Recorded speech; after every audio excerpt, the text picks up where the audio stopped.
What's going on, everybody? Welcome to another episode and edition of the Wrestling Hour, coming to you right here on Podcast Eat Wrestling.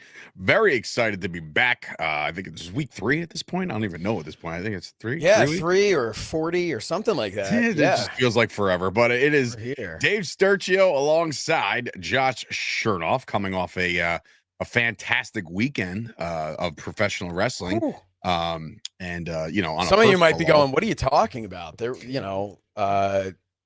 but yeah, and some of you might be thinking we're talking about what were some of those other shows that were going on this weekend? No, I don't know, but all I'm talking about ACW. Is the shirt I'm wearing right now is a nice free awesome championship wrestling t-shirt. I'm sorry, what? Oh yeah. You got a free shirt? Bro, you don't understand. Like we were leaving and you were mingling, right? So what happens is, what you do is, and I've cleared this with security, right? But there's the merch stand out front. They're literally like putting stuff away, and me, Moff, and Donovan went over there and said, "Hey, do you mind if I grab a shirt?"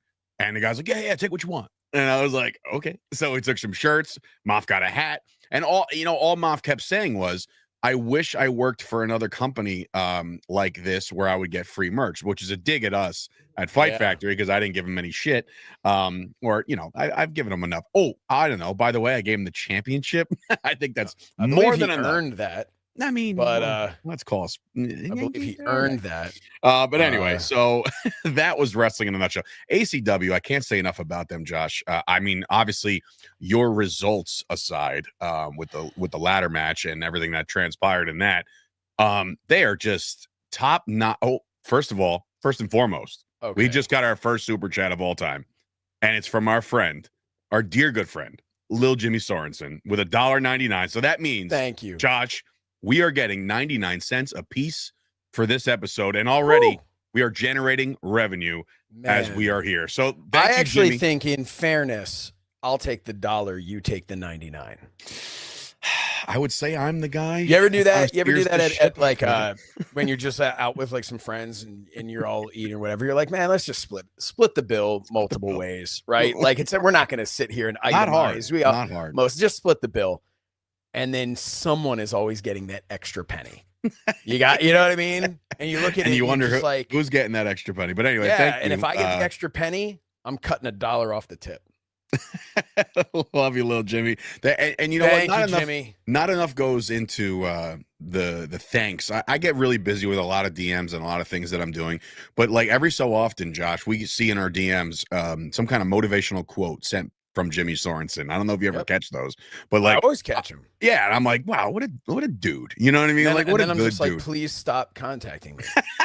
No, I love James Sorensen is a guy that has been so supportive from like for years, day one ish, if you will. Like he has been, man. He's an owner of many of my ties from my time at Fight. I'm sorry. Can we talk about that for a second? Ties aside, because it's a cool item and you've sold them. But can we talk about professional wrestlers selling their in-ring used gear? Like I don't think there's anything more cringeworthy on the face of the earth than selling gear to not just fans, sometimes workers will pick it up like, ooh, I mean, boots, fine. Boots, they're boots. Okay. But like with like Josh Shernoff's S all over your pants, and all of a sudden you're like, yeah, I'm selling these. Who wants them? And I'm like, wait, why would anybody want that? Hold on. I'm going to hold. Go ahead. You're telling me. I'll hang up and listen. Go ahead. You're telling me that if one of your Dallas Cowboys was like, hey, man, I'm selling game-worn jersey. Yeah. That you're going to go, no? I mean, I wouldn't buy one. I mean, let's say it was affordable, though, right? Right. Most likely it's not affordable. But like, you're kind of thinking this, I have signed jerseys, but they're not like game used and game worn. But I'm talking about specific weirdos that actually buy the stuff to wear them. Not a collector's item. Like James Sorensen's probably running around with like 18 of your So Says Shernoff ties. But like, I'm talking. Oh, he wears them. Buy trunks. He dressed as me for Halloween. He wears them. Listen, and I love him for it. And I got a lot of other ties, James. All right. But no, listen, though, in all seriousness, first of all, I'm sorry. let's say you bought Ric Flair's robe. Again, you're never putting that on, right? In the privacy of your own home. Don't work a worker. Flair, it's Ric Flair. I'm just saying. And you're Josh Shernoff, and that's no offense to you. Damn right. No. I'm talking about I've seen again women. This is where it gets creepy because women are like ring used gear, and what is that doofus that's going to be in the basement of his mother's home? It's a scratch and sniff situation for sure. But God. Listen, what I'm saying though is creepy or not creepy. Which, by the way, Sorensen not creepy. Buys it to support and buys it to hold in his hands a piece of history, right? Mm-hmm. But the people who are like, oh, I'm going to get this woman's, undergarments, ring used, whatever. Just make sure you don't wash them first. Yeah, okay. That's a little yikes. Having said that, why not, if you're that woman and you don't care, dude, make some money. Listen, Matt Cardona just the robe sold for 10 grand. Yeah, I mean, Jesus. That's imagine what my jackets would sell for. Imagine what my jackets would sell for. Oh God, probably more, less than what you paid for them, dude. No, not even a chance. Not even a chance. Crazy, bro. You are crazy. Anyway, but DMs are open. Listen, all I'm saying is, also Josh Rosenbaum, who's tuning in on Twitter, jump on over to YouTube. That would help us out tremendously. But again, I understand if you're scrolling Twitter and all of a sudden our mugs show up. People just how do you gravitate, not stop, right? Right. I mean, I would stop dead in my tracks if I saw me, but I know. But anyway, so listen, it's just, again, I think I actually love the ring used. I'm surprised you don't like the ring used stuff being sold. I love that. Oh God, if I could have listened, I'm going to be honest with you. If I right here behind me, I've got 1, 2. I'm reverse here. 3. Belts. That one was not ring used. That one was a duplicate that was made of that. A belt? That one. What? Yeah. You're talking about the belts? But the 3 of these are ring used. I mean, that was ring used by me, but the 3 of these were ring used. Again, it's a belt. It's a belt. And you can hang it like you hung it. But imagine sitting there in your man cave nailing up somebody's trunks. Come on, bro. I'm sorry. You're Shawn Michaels guy, right? Yeah, sure. He's your guy. Yes. You're telling me, I go, yo, man, hey, I actually have a pair of his trunks from In Your House Degeneration X. You're not going, okay, where's the quickest place I can go to get this thing framed and hung on my wall? Come on. Again, here's the difference. Shawn Michaels, Ric Flair. These are different. These are legends of the game. I'm talking indie wrestlers selling their shit as if anybody cares. But why are they not? But obviously someone does care. It's gross. Why? I just find it gross. Why? I don't know. Maybe I'm in the minority here. I don't know. But I just, again, used, guys gotten slammed on their backs and oops, by the way, farted when they took a back bump. And you're going to grab those right away and say, I mean, Kevin Matthews took a back bump in these. I love these. Kevin Matthews did more than fart in his, I think. But that's just a rumor. That's just a rumor that started right now. Oh my God. Anyway. No, I kind of don't want to hop off of this yet because I'm so surprised. I just feel like as far as indie wrestlers, right? To me, you are nobody. That's the thing. You're if you haven't made it to the big time and contracted somewhere, you are not strongly disagree. And not here's worth grabbing your in-ring used disagree. Gear. And here and you know what proves that I'm right and you're wrong? That? How quickly the Indie Stars line from My Fandom Indie Stars, My Fandom Collectibles has been flying. Toy. Action figure. Right. But why would you buy a figure of somebody, but you wouldn't want to buy the ring used gear? I think there's a significant difference. So you're telling me Danny Moff is a nobody, right? No. I just said Danny Moff is a figure. Been to the big time. And he's been to the big time. He's been on Ring of Honor and stuff. He's been. Okay, Sean Donovan wasn't though, so he's a nobody. Let's write that down. What time is it? I want time stamp. Dave Sturchio. You are missing the point, Josh. You are missing the point. Donovan is a nobody. Got it. You're missing it. Fine. You're absolutely missing it. If They have figures, T-shirts for sale, merch. Sure. I'm all about support. But for Christ's sakes, their ring used gear for what? What's that? Man, what is the value there? Like, there is none. Zero. You have somebody else's underwear now on your wall. So here's the thing. What is the value there? To you, it's nothing. Let me ask you this. This championship right here was held for another big time $5 super chat from Lil Jimmy, man. Sent to Slaughter is big time. Big time. I'm keeping 100% of that. Thank you. Thank you, James. Love you.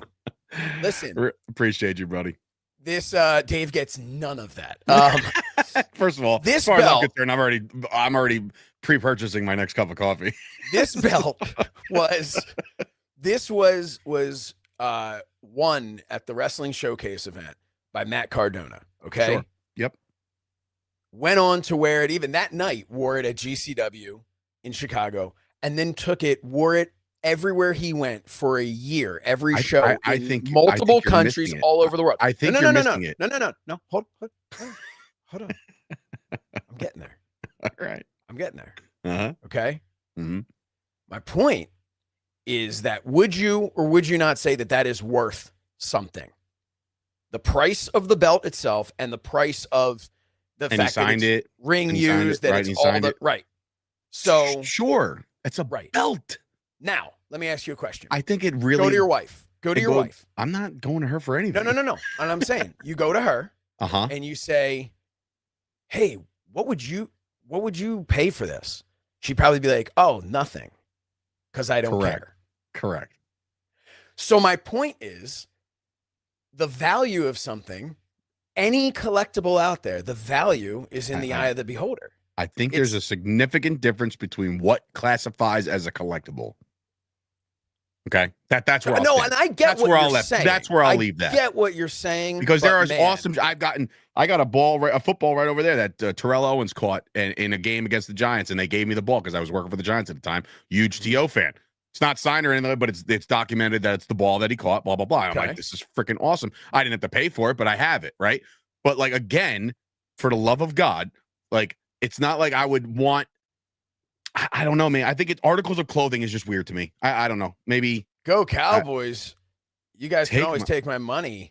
Wow, dude. All right. First I had to put that up. I love you to death. That was a paid. I love you to death, James, but don't spend all your piggy banks on us. I mean, we really do appreciate it. If this makes James happy, yeah. Who are we to get in the way? You even made me. James, you just made me have to put up a Go Cowboys because you paid for it. We've made $12 in like 13 minutes. We were getting paid and have not talked about the topic. Nothing. Zero. Just about used underwear and collectibles. But anyway, okay. While we're on this, Josh, we'll move on. Let's move on. While we're on this, plug your collectibles. Yeah, absolutely. Go to myfandomcollectibles.com. We just announced the brand new heathens and horrible ACW human champions. beings Go ahead. that stole the ACW tag team championships from Sent to Slaughter. All they did was climb the ladder. They climbed the ladder and they got them. So that was it. There's no steal. That was it. That's it. Yep. Sorry. Folks. Mrs. Delicious didn't come in there and hit me in the What were you doing in there? What were you doing in there? Helping my team. That's not your job to do. Making sure. Oh, you've never had a friend stand in a parking spot until you got there? That's all I was doing. You know what, dude? You know what? Oh, you are asking for the depths of hell to come out of my face right now. I will not do that. I will not subject myself to that. Let's move on. So the brand new ACW tag team champions have figures now, and they're fantastic. I can't say the F word on here, or we might get kicked off of YouTube. But the F word is the direction in which Tommy Dreamer can do one to self. He can, yeah. So we're gonna deal with Tommy Dreamer. Tommy Dreamer. Yeah, good luck with that. Good luck with that, pal. I would love to see it, and I would love to call. I hope I don't piss him off. He might chase after me, and then I'll only have 6 months to outrun him. Look, listen, man. You're You're barking up the wrong No, tree. I'm not going to get into a whole thing, but the bottom line is he was the mastermind behind everything. I'll deal with this at another time, but he was the mastermind behind everything. Joe Clean gets in, pushes him off the ladder. They hog-tie Donovan. I'll agree. Joe Clean had no business being there, but that's just me. He has no business being anywhere. And that's a direct quote from his mother. That's a direct quote from me as well. And they hog-tied Sean Donovan to the ring post after whining and complaining about handcuffing to a cage, right? And then Mrs. Delicious must pose. Talk about tape study. Mrs. Delicious goes in there, hits me in the balls, and then just gives me the finger. And then you know what she actually said to me? She kept, if you notice, she kept that hand up there the entire time. You know, she said right up your keister. Yep. No, it was right up, right on my testicles. And you know what she said to me? What'd she say? Holy crap! This is what it's supposed to feel like. This is huge. Now, I don't want to say anything about Vic. I'm not going to sit here and suggest that she enjoyed that more than anything he provided on his wedding night. But I am going to say that it was, after she pulled me off of a ladder, which thank God I dove forward. Otherwise, I would have landed directly on her. Some say you should have done that. She wouldn't have been able to. Then she wouldn't have been able to pose. Well, some say that you should have fallen off more gracefully, I guess. Okay, yeah, you get pulled off a ladder by the She-Hulk, and you tell me how graceful you're gonna fall. That's amazing. Anyway, guys. So that was ACW. Once again, ACW put on a fantastic show, start to finish. Got to really enjoy myself at commentary with multiple commentating partners, including Josh. I sat down with Vicious Vicky, Venuto. I sat down with Big Sally. I love that. That's Vicious Vicky got screwed too. She's getting, you know what it is, man? She's getting overlooked a little bit, and I think it's finally starting to really rub her the wrong way. Like, it's one thing for her to like, oh, okay, this month it's her, but next month it'll definitely be me. And then then the next month hits, and it's like, no, we got commentary for you. And it's like, oh shit, you know what I mean? Like, you know what she should do? She should lose, because that's apparently what earns you a title shot. Well, speaking of that, Lil Jimmy coming back in here asking if Tommy Dreamer is from the island or Gilligan's Island or the island from Gilligan's Island. That's a tongue twister. I believe he's from Long Island, New York, and the innovator of violence will absolutely. And the reality is the island, I believe, on Gilligan's Island was actually not that big. I never watched Gilligan's Island like on the regular. Well, let me tell you about it. Sit right back and hear a tale. It's a tale of a faithful trip. All right. Anywho, but yes, once again, putting a bow on the first conversation, ACW in Poughkeepsie has Hudson Valley in a blender right now. They are doing fantastic work. A great card, and they're back on January the 3rd for the Poughkeepsie Rumble, the second annual Poughkeepsie Rumble. We already know the 20 spot in Dante Casanova. We also have seen a challenge, I'm pretty sure was accepted on the spot, between TNA World Heavyweight Champion Mike Santana and the new ACW champion Matt Cardona. So I don't know if it's going to be title for title or just a showcase of two champions, whatever the case may be. I don't think I've seen Cardona and Santana go at it maybe ever. I don't know. It's going to be interesting. They've been up and down the roads together, but both guys making a lot of noise on the independents. So someone's walking away with 2 championships, I think. We'll see. We'll see what the brass decide to do. But Matt Cardona. But I do want to mention, though, we were talking before about the now. This is worthless. Reach out and touch me. Yeah, you can reach out and touch themselves, but you know what you can do? You can reach out to myfandomcollectibles.com and you can touch a Hale Collins and Vic Delicious figure. By the way, holding those figures, while they look identical to the real thing, it's you will not actually contract any of the same diseases as you would if touching the now. Listen, I am so proud to be a part of this company, but and I'm so proud to have been instrumental in this deal with My Fandom Collectibles and ACW to be able to release ACW action figures through the My Fandom Indie Stars line. And this is on me because I opened it up and said, whoever you want, because I thought maybe we'd start with some big names, right? But no. They started with the now, which to me is a rib on me because, you know, they don't book Sean Donovan when everyone's getting scanned. So Sean Donovan gets bumped to another series. I'm just whatever. Doesn't a lot to discuss down the road. Lil Jimmy Sorensen also coming in saying he needs a Dave Sturchio action figure. I agree. I wholeheartedly agree. So scam me up, baby, and get me a My Fandom Collectibles action figure. And it would be the perfect stocking stuffer for any holiday, huh? They did the now. So I mean, if you're going to do apparently they'll do anybody. You can see the now in action again in the Four Corners tag team elimination match at Fight Factory Wrestling presents Tommy No D. Thanksgiving. What now? Let me tell you something about Tommy D. No, he's sliding on there on social media, poking fun, like, oh, you know, the now's going to be at the show. We have to focus on knocking the one remaining tooth out of Joey Janela's head at No Thanksgiving. For every time I say No Thanksgiving, it sounds like I'm saying No Thanksgiving. I know. That was the point. No, but I mean, like, I'm not saying it well. In fact, we got a fantastic comment on Twitter the other day saying, like, he's never heard of such a creative wrestling show name ever. And I was like, thank you. Who was this? Somebody I don't even know. He's never watched wrestling. No, it's a great name. It's actually a great name. It's a No Thanksgiving. 2 weeks before Thanksgiving. It's perfect. Anyway, so that's the indie news for the day.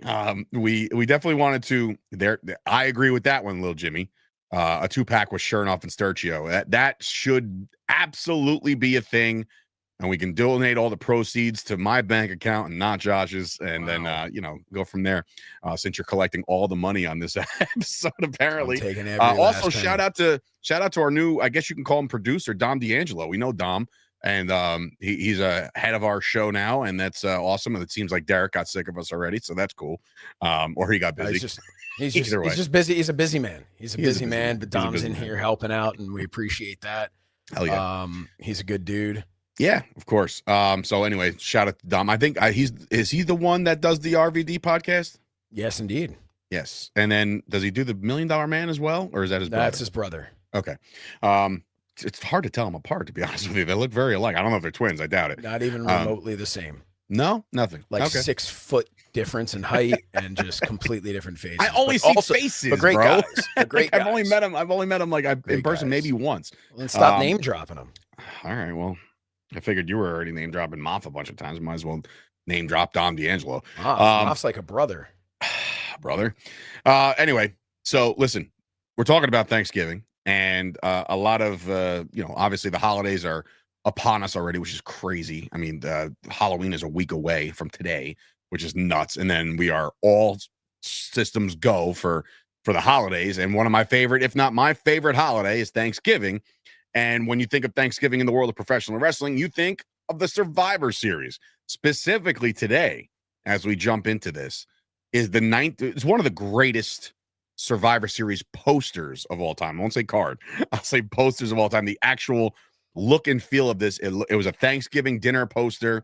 If I'm not mistaken, like Luger and Yoko and the Taker and Bret Hart, they're all over. I think it was like multiple, right? So there were 2 of them. Yeah. Well, technically 3, but there were originally 2. There was your main one, which had Luger holding up the knife and fork. You had the Steiners on one side, and you had Tatanka on the other. And then you had the heel side, which was Yoko and the Quebecers and Ludwig Borga. Ludwig Borga, also known as Cop Number 6, fake Cop Number 6 in Die Hard with Vengeance. Also known as white supremacist. But anyway, I did not know that. I'm sorry. So, watch his Dark Side of the Ring. I think I did skip over that one. Yeah. Fun fact, though, those are the posters. Those were not the teams that ended up being in the main event. No, they updated the one poster later on to remove Tatanka and add in the Undertaker.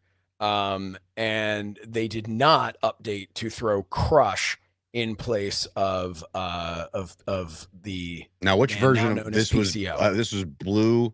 No, this was black. Bad Guy Crush. Black and pink and silver and like that Crush. No, purple. There was like purple in it. yeah. Purple, sorry. Which, by the way, can we, if I may go back in time a little bit, not all the way back to talking about myfandomcollectibles.com and how you can order Indie Stars, pre-order them now. Crowbar's first ever figure, Danny Moss first ever figure, and Now's first ever figures. But what a guy. Oh, we got more coming too, by the way. I bet. More figures coming. But we found out there was a gentleman by the name of Machoverse. I follow him on social media.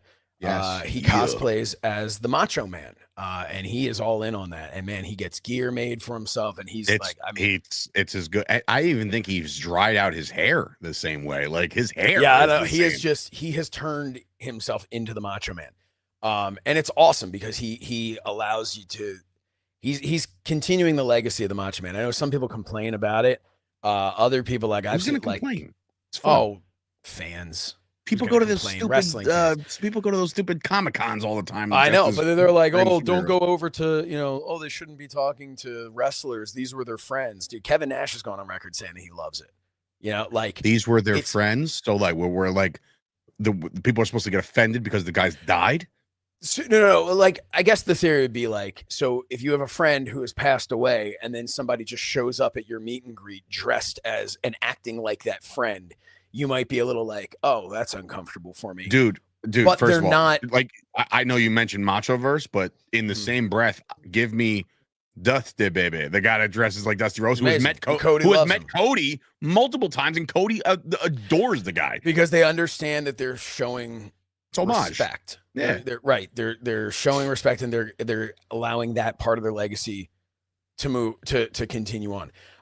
Which is cool. When Machoverse came out to do the pre-show thing for the costume contest to host that, and he comes out to Pomp and Circumstance and Macho Man, and that to me is younger kids get that opportunity to experience that. I had the opportunity. I was fortunate enough because I'm the ring announcer for Retromania for the video game, which Macho Man has just been added to. Oh wow! So I now did you have to get been able? How did they get that? Pulling back the curtain a little bit. How can you just add? They get the rights from. They get the rights. Okay, so they got to go to Lenny. Not Lenny. Well, no, they don't go to him. Lanny Poffo, because he's also no longer with us. But they find the estate, and they get the get the rights to that. But it's for me getting to announce him to the ring, that's insane. That's not something that could ever happen and will never happen for real, but that's as close as I'm ever going to get to be able to work with the Macho Man. And it's pretty cool. Now that he's been added, did they just use your voice and AI that thing, or did you actually record and re-recorded? Yeah. That's pretty cool. That is really cool. Sitting here. I'm jealous. With a microphone. But your wife's upstairs what is he doing? Yeah. God, how many takes does it take? So Machoverse was attacked by Crowbar. I did see this. Yeah, interesting. What is super I creepy. Told him I said it's even creepy. It's creepy. It was it 32 years to the day, I want to say. But this is kind of wild. To the day. Yeah. In the same building, inadvertently wearing the same gear, obviously the gear that is representative of the same gear Macho Man was wearing, which Machoverse said he literally only wore it because it was one of the easier ones to pack. So he had it with him. So the yellow and purple or pink or something like that. Yeah. He gets thrown over. He's lying on the floor of the MJN Center, formerly the Mid-Hudson Civic Center. 32 years to the day earlier, Crush attacks Macho Man wearing the same gear. Macho is left lying on the floor of the Mid-Hudson Civic Center. That's wild. If you believe in an afterlife and that sort of thing, Macho Man is yeah, I did. Yeah, that's pretty cool. You know what I mean? He is excited to see shit like that. To me, that was that was some cosmic sign of approval. That's what that was for what Machoverse is doing. So I just wanted to mention that because that was just nuts. Because you did mention Crush. So Yeah. Let's go down the card here, and I have it pulled up. And like I said, I was telling you during in a text, I said, man, what a gem of a card this was. Because remember, and again, I don't know how you feel about this. I do dig war games. I do like it. It's okay. To me, it's cool, right? The ambiance of the multiple rings and the cage and all. I get all that. But to me, as an old school guy, I don't think there's anything in this world that touches these original Survivor Series elimination matches. I mean, you built an entire card basically with multiple elimination matches. And I just felt like, because there's always so many stories that can go behind it. Obviously, rivalries clashing, grabbing certain people and aligning themselves. But then, like, the stories within the match, like, oh man, you know, a team of 4 is now down to 1. Can the 1 fight back? And then the 1 eliminates 2 guys, and you're like, oh my God. And then he eventually loses anyway. But like, there has been so many cool moments in these 4-on-4, 5-on-5, whatever elimination. Right, it was matches. Originally 5-on-5, teams of 5 strive to survive was like their original, but then it became 4-on-4, which to me, just based on my age, was more what I was used to, the 4-on-4. You know, because in this 1993, I'm 8 years old, so yeah, I'm definitely a fan already. Right. I was 10, and it was. You're prehistoric. But let's go over the card here. Survivor Series elimination match. Okay. Well, we're gonna. Well, no. Let's start. What do you want to do? Let's go by the results. Let's go by the results here. Okay. If I may, is that okay? Sure. We start off with a dark match. There's a dark match. I'm not seeing a dark match on the site. I'm looking. You got to do your real research. Come on. What are you doing? By the way, where is this taking place? Boston, Massachusetts, November the 24th, 1993. Boston Garden. Thanksgiving Eve. One thing that I loved, I used to love the fact that these were around Thanksgiving. I get it now. Let talent be home with their families, whatever. Right. But the Thanksgiving Eve tradition, what I also loved was, if the next year it was Thanksgiving, it became the Thanksgiving tradition. And it was like, they didn't care. But I loved that. Go head to head with the NFL? Fuck it. It was at the Boston Garden in Boston, Massachusetts. We kick things off, dark match that goes 7 minutes and 46 seconds. Billy Gunn defeated, brace yourself, because this was one of those ones where you're just like, how did they not put it on TV? The Brooklyn Brawler. Folks. Guys, WWE dropping the ball early. Air that. That's a co-main event in any town, anywhere. So, all right.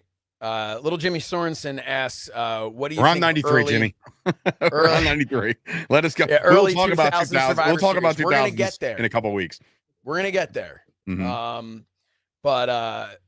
But yeah, so Billy Gunn defeated the Brooklyn Brawler. Was this Billy Gunn? This was Smoking Gun Billy Gunn. Smoking Gun Billy Gunn. So no Bart, obviously, a singles match. Do you remember that one match? I forget what it was.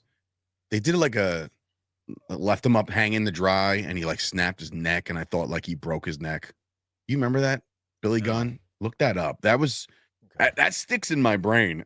Billy Gunn, unless he was selling his ass off, which he was an amazing seller, still is pretty much. Still is. But like, there was one thing where somebody did one of those, like, you know, bring them up to drop their head on the top rope, like a guillotine, right? And it just whoop, and he snaps back so hard that they like stopped the match. They had to put a neck brace on him. They took him out. I vaguely remember this. Yeah, I feel like they never went anywhere. It must have just been a. Yeah, I don't know. Maybe it was a real thing. I don't know. But so Billy Gunn, does he get the dub over the Brooklyn Brawler? Because I don't remember Brooklyn Brawler ever getting any wins. Without question. So Billy Gunn defeated the Brooklyn Brawler in 7 minutes and 46 seconds. That's a long match for Brooklyn Brawler, no? It really is. But they wanted to give some time for the fans to be able to get, you know, popcorn and stuff in their like that. seats. In their seats. So then we kick things off. I gotta say, Survivor Series 1993 really encapsulates a time in wrestling. 93 gets crapped on a lot. But it is such a interesting transition period, because some of the names that we're gonna mention here are Hall of Famers or potentially future Hall of Famers. Well, from 93, if they're not in the Hall of Fame yet, are they getting in? I think so. For instance, Well, let's look at it. We open it up with a 4-on-4 Survivor Series elimination match. Team Razor. Got that. It's right in front of me. Yep. Which consists of the 1-2-3 Kid, Marty Jannetty, Randy Savage, and Razor Ramon. Defeated Team IRS, which consisted of Adam Bomb, Diesel, IRS, and Rick Martel with Harvey Whippleman at their side, obviously there for Adam Bomb. So here's the thing. 1-2-3 Kid in the Hall of Fame. Marty Jannetty will be, probably once he dies. And I don't mean that to be funny. I just feel like they probably are like, man, I don't know that we want Marty up. They're weird. I'm gonna push back on that and say Marty Jannetty is not a Hall of Famer. And he does not going in with the Rockers. If they were gonna put the Rockers in, they would have put Rockers in already. I thought. Why? I mean, because why not? Like, what are you waiting for? You want to put Shawn Michaels? Only do one tag team every. I don't know. I just feel like Bret Hart currently is the only 3-time Hall of Famer. You think Shawn Michaels isn't going to go in? I don't know. He pretty much runs the place. Yeah, he's going to go. But no, Marty Jannetty. His ego alone will not allow that. Marty Jannetty. Listen, the first thing you ever saw in wrestling was Marty Jannetty jumping through a window to escape Shawn Michaels. That was the end of his career.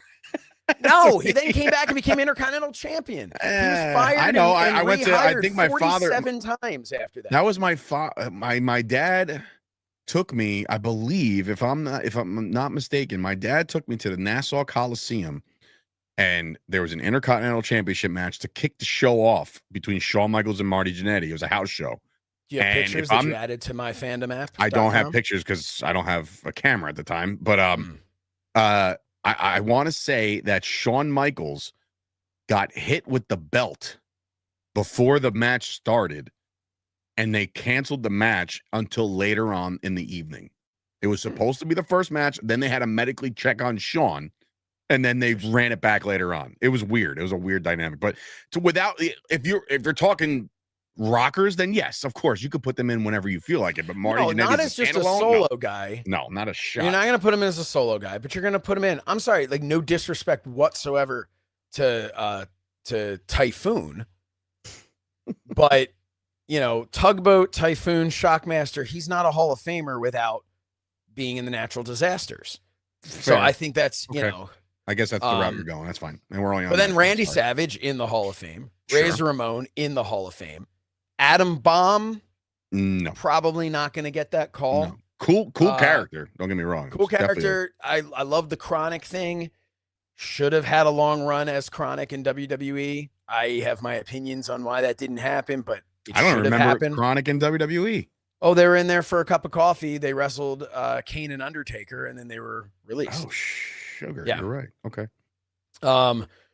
Diesel, Hall of Famer. IRS is in the Hall of Fame. Is Rick Martel? Rick Martel is not in the Hall of Fame. That's a little puzzling to me. He will be in. There's no way in Strike Force. Rick Martel will not one day be in the Hall of Fame. Right. So and that's match one. Right. And that's what I think it's important to note, because people will crap all over 93 wrestling, right? 93 WWF. But it's important to note that these were some of the greatest wrestlers of all time. It just, things weren't clicking. They were still trying late 80s stuff. Wasn't story driven. It was super duper heels, super duper baby face. Let's clash them. Everybody hates the tax man, right? So they're like, he's the bad guy. Then everybody loves that smooth, silky Chico. You know what I mean? There wasn't any kind of he didn't attack him at his house, or he doesn't, attack him in the back. It was just like match. And it was just a different time. But if you're going to the next match, which let's talk about what happened in this match. Do you have a rundown, or I do have a rundown of the survivors. No, don't do that. The survivors of this one. Oh, you don't even have the order? I have Razor Ramon eliminating IRS via pinfall. Ramon gets counted out. 1-2-3 Kid eliminates Martel via pinfall. Jannetty eliminates Adam Bomb via pinfall. The Survivor, and then Randy Savage eliminates Diesel via pinfall. And the survivors are Marty Jannetty and the 1-2-3 Kid. Yeah, I mean, you're totally out of order and didn't give time. Oh, Christ. You know what? Then you do that for going forward. How about that? So you steer the ship there, kid. We're 10 minutes and 20 seconds into the match. Randy Savage eliminates Diesel. That's 10 minutes into this match already. We talked about that dark match being long. First elimination, we're 10 minutes in. Second elimination doesn't happen for another 6 minutes and 27 seconds. Let me just tell you this, as a whole, this was only a 5-match card, Josh. Which I love. It's awesome. I love it. Me too. So IRS eliminates Randy Savage, which I thought was huge, by pinfall. Then Razor Ramon eliminates IRS about 4 minutes later at the 20-minute, 42-second mark. Then the 1, 2, 3 Kid 5 minutes after that eliminates Rick Martel by pinfall. Oh, I should mention Razor Ramon was eliminated by countout. Marty Jannetty then eliminates Adam Bomb about a minute later for a 26-minute, 58-second, just about 27 minutes for this opening match. Again, shout out. Obviously, Jannetty and the 1, 2, 3 Kid being the survivors, great. That's cool. But shout out for WWF at the time, giving Adam Bomb the rub to be the last guy eliminated. Yeah. When you think about this star-studded shit, you know, like that's, to me, that's crazy. They obviously were behind him at the time. But I will. But one thing that I gotta ask your opinion on, sure, is the names of the teams. Team Razor versus Team IRS. Yeah, dude, I mean, what are we even doing? I mean, like back in the day, it would have been going to get. Yeah, like, you know, it would have been like Team Machismo or something. Would have been like back, right? They would have done. We just went over the fact that the creative wasn't all that great back then. Dead. Like Vince and the guys are in the back. Like, what are we gonna call it? Team Razor. Oh, okay, cool. They just run away and that's it. Yeah. But the next one, Josh, if you have it correct, hit me. It's the Hart family. Yep. And Shawn Michaels and his Knights. Now listen, the Hart family consisted of pretty much every living Hart at the time. Right? It was Bret Hart, Owen Hart, Bruce Hart, and Keith Hart, managed by Stu Hart. So the whole dungeon is in this match. And this is, I'm sorry, I love Shawn. He's my favorite, the GOAT, my hero. I got to know, and maybe you can shed some light on this because I have no idea. The Red Knight, the Blue Knight, and the Black Knight, who are they? Was that ever released? Yes, it was. Oh, the great. The Black Knight. I feel like we're at medieval times. Was it? The Black Knight. Was a guy named Jeff Gaylord. Okay. He, interestingly enough, looking at his stuff here, he was from Bill Watts UWF and wrestled for World Class in USWA. Some experience. Most notably as a frequent tag partner of Jeff Jarrett during the late 90s. He was a member of Psycho Sid Vicious's The Psychos. I don't remember that at all, dude. As Akeem Hussein. Oh, I'm not gonna the USWA faction of the Nation of Domination. This is a white man. I was gonna say, hold on. Teaming with Vince McMahon. This is a gentleman from Columbus, Ohio. Vince McMahon literally said, "Nation of Domination, huh? Well, what if we made them all black?" This was what?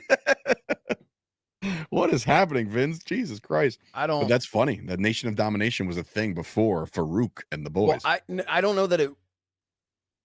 I don't think it was the same thing. No, obviously. It wasn't. No. This was, I think, afterwards they were like calling. Yeah, I'm gonna have to dig deeper into that another time. All right. So if anybody knows, hit us up. Red Knight, please. Who's the Red Knight? The Red Knight was a gentleman by the name of Barry Horowitz. Oh, we caught one of his matches, Josh. And the Blue Knight was the biggest star of all. No. Greg the Hammer Valentine. Shut up. Yeah. Wow. Now, if everybody remembers, why wouldn't you release this kind of stuff to give their characters some more burn? Well, originally, if you remember, these were not Shawn Michaels Knights. These were Jerry Lawler's the King Lawler's Knights. And then Jerry Lawler had a whoopsie-doo with in Memphis, where, you know, maybe the math wasn't mathing. Wait, was this supposed to be Jerry and the Knights? Oh, yeah. Oh. And Jerry found himself in I mean, he obviously he beat the rap here, but found himself in a little bit of a legal situation, as they say, with a young woman. Ooh, okay. And yeah, so all right, so anyway, let's go to the results of this one, because again, the original plan was for the Hearts to face Jerry Lawler, with whom they were feuding, but Lawler was not able to appear at the event, having been fired after being indicted for raping a 13-year-old girl. Obviously, that was deemed to have not happened, as we're kicked right the hell off of YouTube for using that word. What do you want me to do? I'm reading. I know he's reading YouTube. If you're listening, he's reading right off a website, so it's not like, whatever. And obviously, Anyway, is not a good idea. Not a good situation. But not anyway, a good idea on every aspect of that, every planet. But thankfully, that proved to not be the case. Thank goodness. But anyway, anyway, so Ray Combs, the host of Family Feud, told jokes to insult Shawn Michaels prior to the bout, and later served as a guest commentator for the match. If you haven't heard that, go out of your way not to. Michaels. So in this match, do you want to break it down? Do you have eliminations and all that stuff? Yeah, I mean, I'm assuming. Yeah. All right, here we go. So Owen eliminates the Black Knight first. Yes. And then Brett takes out the Red Knight via submission. So I guess he slapped the old sharpshooter on him. And then Owen takes out the Blue Knight via submission. Maybe he threw the sharpshooter on him. And then Michaels actually eliminates Owen Hart. And Owen Hart is the only Hart member of this team to get eliminated. Yep. As after that, Michaels gets counted out. And the survivors are Brett, Bruce, and Keith alongside Stu. To which Owen Hart came back and kicked his leg off his leg. With Brett. No, that was at the Rumble when he kicked his leg out from under his leg. I do remember that. That was their tag title Owen opportunity Hart at the Rumble. Right, but I remember seeing Owen Hart pissed off. After they were back on the same page, and then the next thing was for them to team together at the Rumble, and now we're going to get... This was the start of... Because Owen had been there, obviously, as the Rocket, and before that, the Blue Blazer. But Owen, and he had high energy and all that stuff, right? Was he with Coco? He was... first he was the new Hart Foundation, with Jim the Anvil Neidhart, right? With the baggy MC Hammer pants. Love that and gear, then by the way. Jim Neidhart took a leave of absence, as he was wanted to do.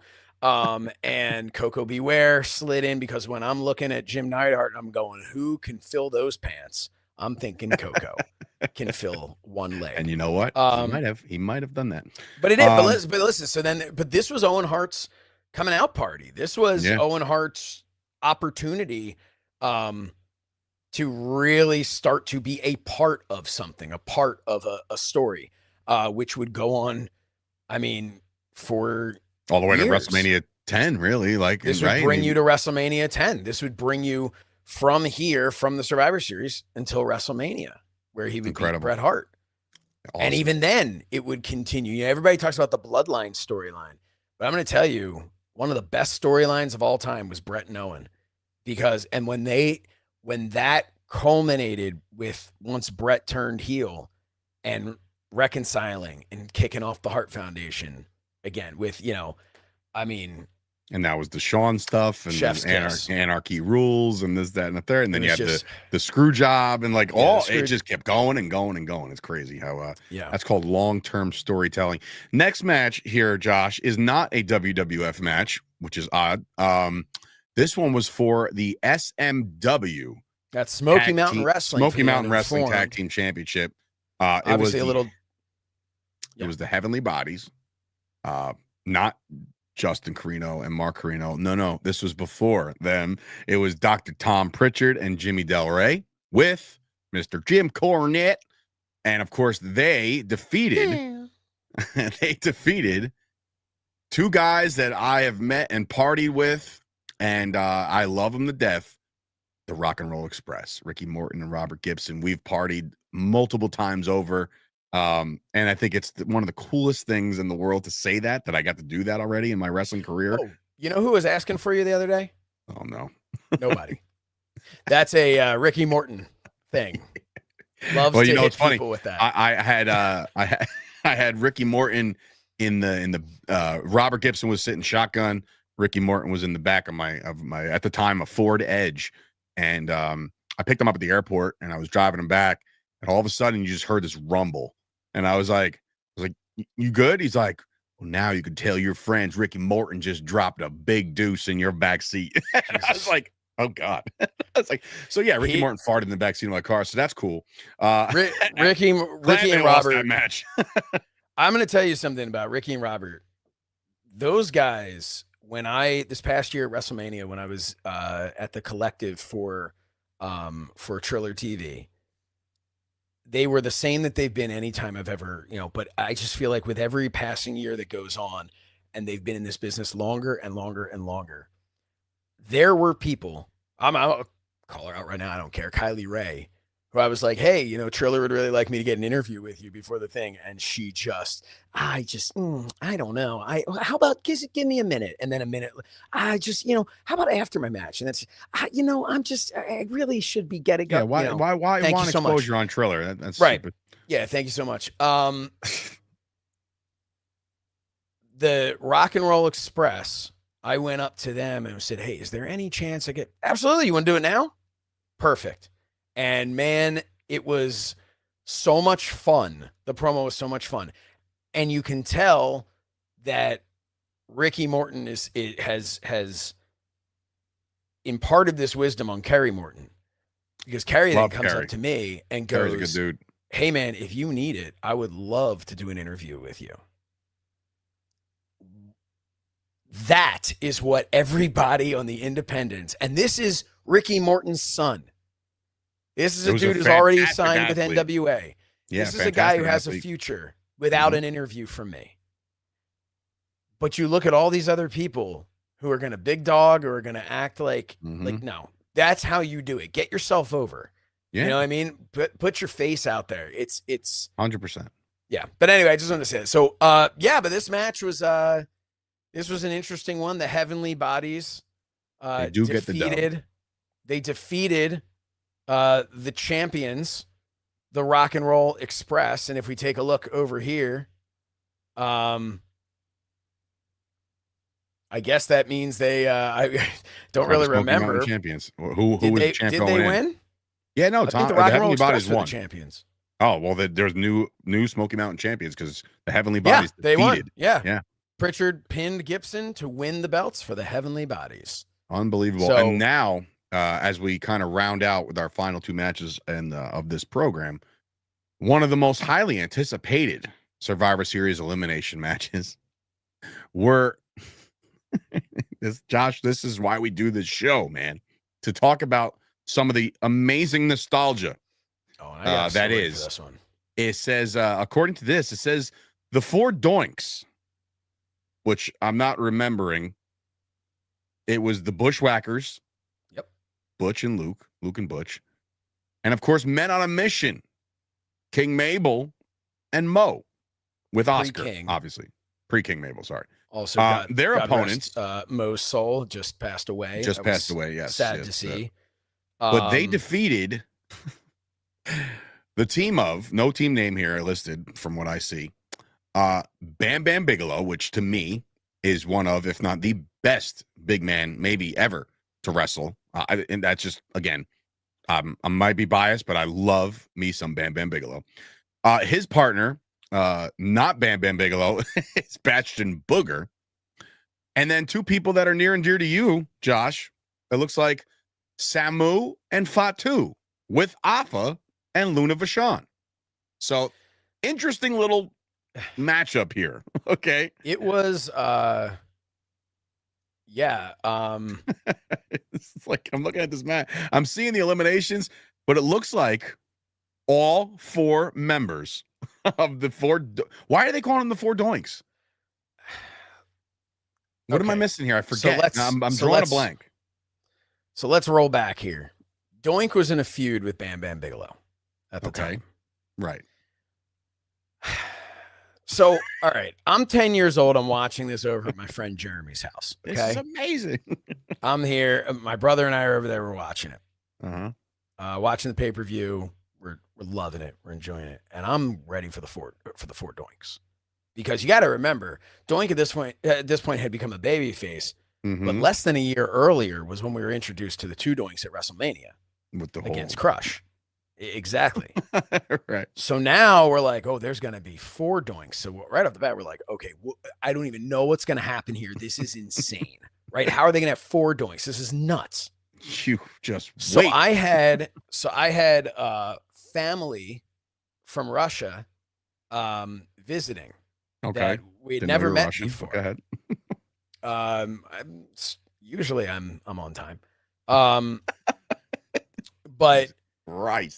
This is family that lived that was still, some of my family had moved and some of my family had stayed, and these were cousins. It was I want to say it was my grandfather's cousin, right? Like, so they're coming over and they're gonna be at our house. So the deal was, well, we can watch Survivor Series, but we gotta go, these people are coming from Russia. We gotta go meet them. So my dad came, picked us up, we met the family, and we came back to my friend Jeremy's house. It was in my neighborhood, and it was very nice to meet them. And I come back, I'm like, okay, what did I miss? And my friend Jeremy, I can picture his face. It was just like, you missed the Doink match. And I'm like, oh, well, what was that? He goes, and he's just like, I mean, this is a 10-year-old, this is a 10-year-old kid trying to figure out like how to even articulate the garbage he just watched. He's like, it was the Bushwhackers and Men on a Mission. And I'm like, what do you mean? Like, what does that even mean? I was like, were they all dressed like Doink? He's like, well, they had the makeup and the hair, but no, they were just wearing their regular stuff. I was like, so they weren't even trying to pretend to be Doink? He's like, no. I'm like, so like, what did Doink do? He's like, really nothing. Like, that's amazing. So funny. Yeah, all right, moving on. Moving on from that one because we only have a couple minutes left. Yeah, interesting to say the least. But anyway, let's move on to the main event. It's the freaking names of this fun shit. fact, I should point out, if you're asking yourself, okay, so what did the real Doink do? Right. I was on the edge of my seat waiting for that result. He appeared on the screen at the end of the night to taunt Bam Bam Bigelow. He did not even appear. And he got a payday in front of the live audience. That's awesome. All right. Was he even there? The question is, was he even there? Via satellite? What was going on, right? Yeah, did they just film him doing this like a week earlier? And they're like, maybe he went to the same bar as Jerry the King Lawler. Hey, let's not start those just kind of saying. Rumors. I don't even know what Doink this was at the time. Ray Apollo? Was it Ray Apollo at this point? I don't know, man. I can't tell the difference. But that's just me. That is racist. Okay. And not when you're wearing the Doink makeup. But anyway, the main event of this, and again, we go back to the old creative team names. It was the All-Americans, ladies and gentlemen. It was Lex Luger, The Undertaker, and the Steiner brothers, Rick and Scott, with Paul Bear, obviously with Taker, against the Foreign Fanatics, consisting of Yokozuna, Ludwig Borga, Crush, and Jocks, otherwise known as the Mountie, right? You say Jocks? What did I say? You said Jocks. Jocks. Jock. Oh, I had the S at the end. My bad. I'm looking at him. I'm like, oh, it's the Mountie. Like, I know that guy. It was Jocks. It's the Mountie, and forever will be. They were managed by Mr. Fuji, Jim Cornette, and Johnny Polo. Johnny Polo. Is that Raven? That's Raven. Oh my God. Yeah. Craziness. Anyway, so that one, the sole survivor of this astronomical main event was, in fact, Lex Luger. So, yeah, I mean, which was kind of like, okay, we're gonna bring back Lex Luger, and we're gonna lift him back up after the SummerSlam fiasco of whatever happened there, and we're gearing up towards what we know would end up happening at the Royal Rumble, where he and Brett would eliminate themselves at the same time. Brett hit first. I don't care. Whatever. Brett hit first. Well, Brett also ended up winning the title at WrestleMania, and you know, Yeah, so I'm aware. But yeah, Jocks. but most importantly, Jocks forever. I'm reading it right off the thing, and I didn't see a picture, and I saw the picture. I was like, oh, it's the Mountie. But why did I say Jocks? I have no idea. yeah, because that's the way it's spelled. You remember when he used to whip people with his jock strap? Dude, he used to tase people with that thing. He would. Do you remember the audio that they would add in? And I'm like, listen, if that was what the voltage that was really coming out, you are dead. Toast. You are no longer living. But after the match, we had a surprise, guys. Ooh. We had a huge surprise to round out this pay-per-view. As Lex Luger celebrated, he didn't celebrate alone. No. Santa Claus. Oh, jeez. Otherwise known as Jocks. Santa Claus would come out there because once upon a time, the official start to the holiday season was Survivor Series. It was. And now, just like at the end of the Macy's Thanksgiving Day Parade, who comes out last?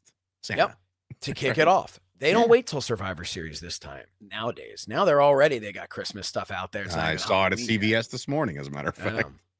Man. So, yeah, a little bit of a rundown as we wrap things up here. This is the first time we've ever done a deep dive into an event. You know what, Josh? I shit you not. I loved it. I love going back in time. Specifically because, and again, I don't want to crap on current WWE or current AEW product, but right now, just seems to me that they're on a little bit of cruise control, trying to get the John Cena's last match, trying to get the Saturday Night's main event. Like, they have all these great matchups, and then Seth Rollins gets hurt, so now it's a whole bunch of, it's just it's a mess right now, to be honest with you. And I can't get invested into their stories per se. I can, Jimmy wants to know. I can't. Jimmy Sorensen wants to know thoughts on the AEW show last weekend. The only thing I'll say about the AEW show, okay, the only thing I'll ever say is, for the love of God, and again, I know that Tony Khan is allowing this crap to happen, but if I ever see a drowning spot again in professional wrestling, I'll lose my entire mind. That is not appropriate for any kind of wrestling. Dude. It's drizzling shits, and it's the dumbest thing I've ever seen. Please do not do that again, because you know what? Not for nothing, 1,000,001 parents see that disclaimer in the beginning. Don't try this at home. Well, guess what? Kids don't listen. Kids don't listen. So now one day, and it's going to be Darby Allin versus Dean Ambrose, and then we're going to shove his head in the thing until he can't breathe anymore, and then it's going to be over, lights out, you're dead. So please. I have to strongly disagree with you. What? There is no scenario where 1,000,001 people watched that show. Having said that, I agree wholeheartly that was beyond garbage. There is no place for that. Zero. At a national or a worldwide show. There's no place for it. It's stupid. It's not, and I get that people are going to argue. Friggin' wrestling. I get that people are going to argue. Well, they do that in movies. Why can't they do it in wrestling? Because you want to suspend disbelief. Wrestling. It is a different, and you wouldn't. And guess what? You wouldn't have kids watching that in a movie that's rated for kids. No, you wouldn't. So, and again, this falls on, and you know for a fact that nothing gets done on AEW television without it getting past Tony Khan's desk. So Tony, guy that wouldn't employ myself or Josh, and probably never will and never want to. And no offense to everybody my buddies that work down there. Great, you're making a living. Congratulations. But this is the single dumbest thing that you've done as a booker. And I never want to hear anybody back this up. If you do, you're as dumb as them. So that's fine. If you want to be in that category, you're an asshole. Like, whatever. It's just unnecessary. To me, it's we don't know how to tell a story. That's what it is. Right. It's not a necessary spot. How can we up the ante? Oh, I don't know. Let's try to kill him. Because I'm going to tell you something. What? And this is to peel back the curtain a little bit and be a little full of my own crap here. But I'm going to be honest with you, Dave. You were in the building there. What got a bigger reaction if you were going by decimal points? I'm sorry. So I'm sorry. Whatever the Jocks. Jocks. If Jocks was there, this wouldn't have happened. Agreed. But Sent to Slaughter, the reaction that Sent to Slaughter and the Now got, the reaction from the audience when I got low blowed by that Jezebel, Mrs. Delicious, but the reaction from the crowd was bigger and better than the reaction from the crowd with this drowning spot. 110% accurate. Because I mean, and I'm sorry, guess what? It's on video, so you can go watch it. That's how you know why, Josh? You know why? Which is crazy on the independents. You know why that spot was so well received by the crowd? Because they got invested in what we call in wrestling a story. Yep. There was a story behind it. This isn't their typical independent where it's like this team doesn't like this team. No. Josh and his goons went to a wedding, a real wedding, right? And then they went to a pro wrestling, independent wrestling hall of fame. There was real animosity between the two. So the payoff of Miss Delicious doing the low blow, people were going bonkers. There is no payoff to literal attempted murder. Okay, this is you want to suspend disbelief and make wrestling real. It's so stupid. It also makes no sense. God. You can't do that in life. Can't do that in MMA. You can't do it in life. You get arrested for attempted murder, my guy. Like that's it. Yeah, and I'm sorry. God, I hope this makes airwaves somewhere because we signed a hold harmless, or this was something, or this is a non-sanction, dude. It's still sanctioned by the law of the world. It was stupid. I'm sorry, it was stupid. That's it. And again, if you support it, you're just as stupid. But anyway, but the attendance, hold on. The attendance for this event was 15,509 people, which generated 180,000 in ticket sales. Man, have things changed. This was the lowest attendance for a Survivor Series event since 1989. The pay-per-view buy rate was a 0.82, down from 1.4 the previous year, and was the lowest buy rate in Survivor Series history to that point. These are AKA things sucked, but for nostalgic reasons, we were all happy about it. It was rated by 15,000. The 15,000 people in attendance will be about the left side of this year's Survivor Series as they do it at a baseball stadium, a Major League Baseball stadium. So it'll be interesting. But yeah, man, great. Listen, great talk about it. It's fun to bring up these old names. Maybe we'll dip into the 2000s next week. We'll jump around. We'll find out, because certain wrestlers out there, not named or maybe named, Steve Gipke, claims that the greatest pay-per-view of all time was Survivor Series 2002. Maybe we'll go over that one next week. We're doing that next week. Because we can tearing that apart. Maybe we should get Gipke on the show. I'm going to make him cry. Do that virtually, because you won't do that shit in his face. I tell you that right now. Not even a chance. But I'm going to watch it this week. And I ask everybody who watches this, give it a little look-see-poo. Watch it along with us. Don't just take our word for it. Bring your own opinions. Sure. And hit us with that super chat. Come on, chat. Do it, chat. Chat. Hey, chat. Do it, chat. No, so in reality, thank you to James Sorensen, who has made us a nice chunk of change today. Thank you to everybody else. We really do appreciate it. And anybody who's watched this on Twitter, next week, join us on YouTube, man. It helps us out, grow the show, all that stuff. Big shout out to Dom D'Angelo, coming up with a sick graphic today. Shout out to Derek Sabato over there at Podcast Heat Wrestling. And it was an awesome episode. Love going down memory lane. And everybody do ourselves a favor and don't drown anybody over the weekend. So with that, for Dave Sturchio, Josh Shernoff, it has been another episode, a loaded episode of the Wrestling Hour, and we will see you guys next time right here on Podcast Wrestling. Oh, crap. I forgot I need to end this. That's on you, buddy. Podcast Heat over Wrestling.